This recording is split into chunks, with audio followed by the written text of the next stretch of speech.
Olá! Hoje a gente vai mergulhar fundo numa obra que, olha, é transformadora, O Poder de Liderar com Propósito, do Albérico Lopes. A ideia aqui é a gente desvendar juntos aqueles princípios que realmente fazem a diferença, sabe? Aqueles que transformam a gestão em um verdadeiro legado. Então, vamos nessa! E para começar, já temos essa pancada, né? Essa frase por si só já define o tom de tudo que a gente vai conversar. Ela nos convida a pensar sobre o que realmente significa influenciar pessoas, tomar decisões difíceis e, acima de tudo, se manter firme num propósito maior. O livro todo parte dessa ideia central, que é muito forte.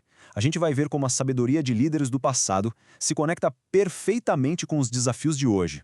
Isso mostra que os pilares de uma liderança de verdade, uma liderança saudável, não mudam com o tempo. Eles são universais. Nosso primeiro passo nessa jornada é entender o que é o chamado da liderança. O que o livro mostra é que liderar não é simplesmente uma escolha de carreira. É mais como uma resposta a um chamado. É uma caminhada que começa bem antes de qualquer crachá ou cargo de destaque. E essa ideia aqui, nossa, ela resume tudo perfeitamente. Pensa só no caso de Davi. Ele foi moldado lá na solidão, cuidando de ovelhas, muito antes de sequer sonhar em ser rei. Foi ali, no anonimato, que o caráter dele foi construído, sabe? A lição é bem direta. O que se faz quando ninguém está vendo é o que vai sustentar a performance no palco. Beleza.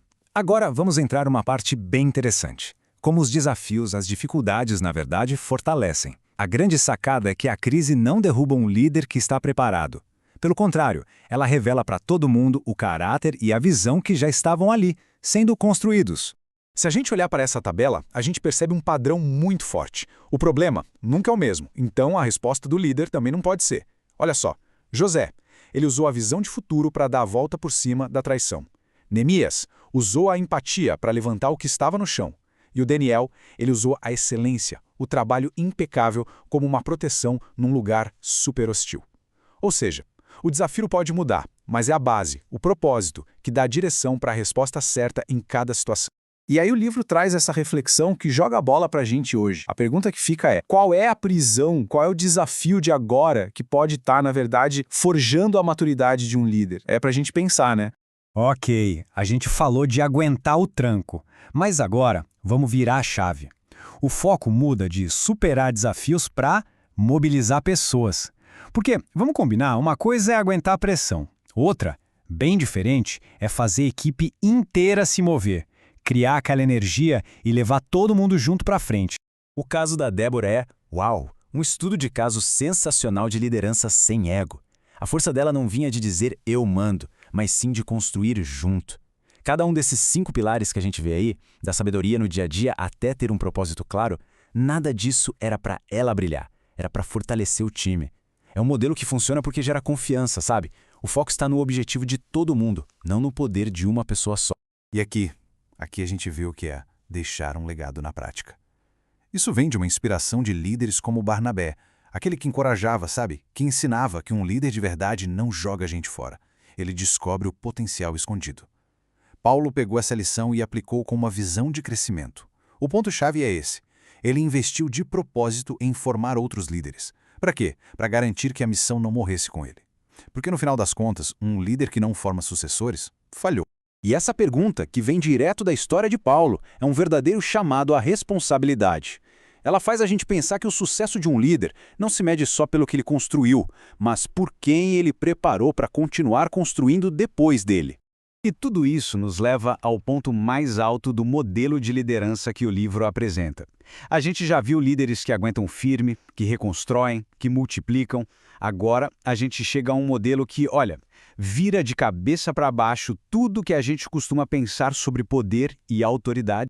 E a definição, por si só, já é revolucionária. A lógica é invertida. Não é sobre ser servido, é sobre servir.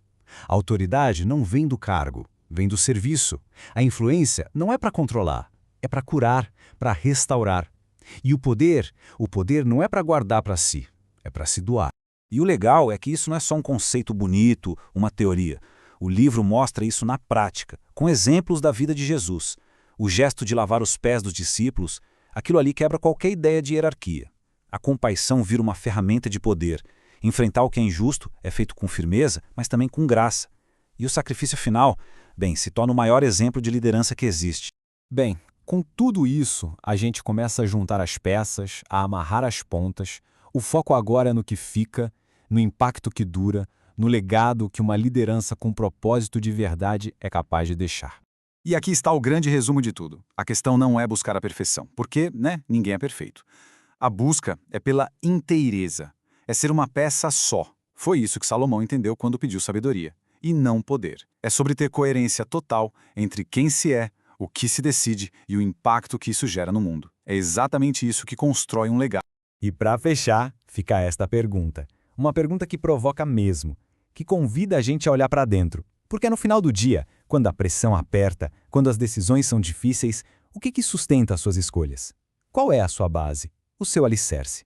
Então, se essa nossa conversa despertou algo, se essa jornada inspirou de alguma forma e deu vontade de ir mais fundo, o caminho está aí.